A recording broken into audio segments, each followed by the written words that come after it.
साल के आखिर तक बिहार में विधानसभा का चुनाव होना है, लेकिन इससे ठीक पहले अब सीएम नीतीश ने एक बड़ा फैसला किया है। सीएम नीतीश ने सवर्ण यानी कि उच्च जाति आयोग का गठन किया है, जिसकी कमान पूर्व विधान पार्षद महाचंद्र प्रसाद सिंह को दी गई है। साथ ही जेडीयू के राष्ट्रीय प्रवक्ता राजीव रंजन को उपाध्यक्ष पद की जिम्मेदारी दी गई है। सिर्फ सवर्ण आयोग ही नहीं बल्कि एसटी कमीशन और अल्पसंख्यक आयोग का भी गठन किया गया है, यानी कि सीएम ने जातीय समीकरण को साधने का पूरा प्लान बना लिया है। तो क्या आयोग के जरिए सीएम नीतीश कुमार सत्ता योग ढूंढ रहे हैं?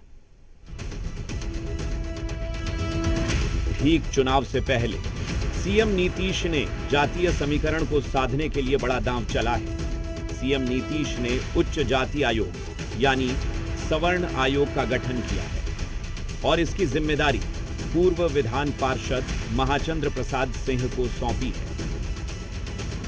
सवर्ण में भी गरीब है, सवर्णों को भी आरक्षण मिलना चाहिए और आरक्षण की प्रक्रिया मैं समझता हूं कि बहुत साधारण नहीं था कि इस देश का प्रधानमंत्री ने सवर्णों के आरक्षण की सुविधा 10% दिया। तो क्या सीएम नीतीश का यह मास्टर स्ट्रोक है जो 15% वोट को साधने का काम करेगा, या फिर बिहार की राजनीति में हिट विकेट वाला संयोग है? रूटीन प्रक्रिया है ना। आयोग जब खाली होता है तो भरा जाता है। कितने दिन से खाली था? अचेत थे मुख्यमंत्री को याद पर आया होगा।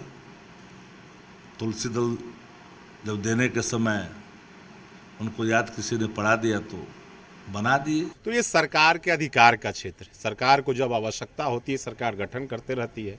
ये राजनीति का कहाँ विषय है। सवर्ण आयोग का गठन हो गया, एसटी आयोग का गठन हो गया, कल अल्पसंख्यक आयोग का गठन हो गया। तो विपक्ष को हर चीज राजनीति नहीं उसमें समझ में आती है। सवाल इसलिए उठ रहे हैं कि अगले 4 महीने में चुनाव है, तो ठीक चुनाव से पहले आयोग बनाने की पहल क्यों हुई?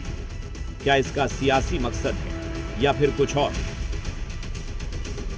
इस बार तो एनडीए की सरकार ध्वस्त होने वाली है।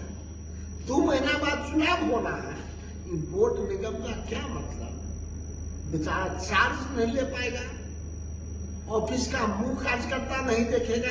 ये एक रूटीन वर्क है, ये पाइपलाइन में था, सब हो रहा है। अब आप उसको होता है तो कहते हैं क्यों हो रहा है।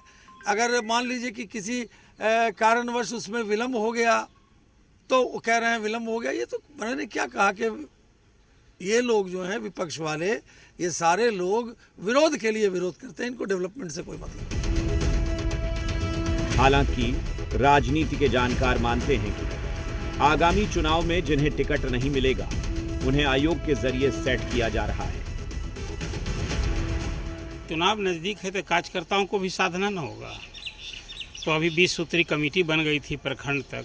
अब जो प्रमुख नेता थे वो आस लगाए बैठे थे कि उन्हें अवसर मिले। चुनाव के पहले जिन लोगों को टिकट नहीं देना है वैसे लोगों को आयोग में जगह दी जाएगी। उसमें किसी को कैबिनेट मंत्री, किसी को राज्य मंत्री का सुख सुविधा मिलेगा। तो क्या इसका असर चुनाव पर भी पड़ेगा?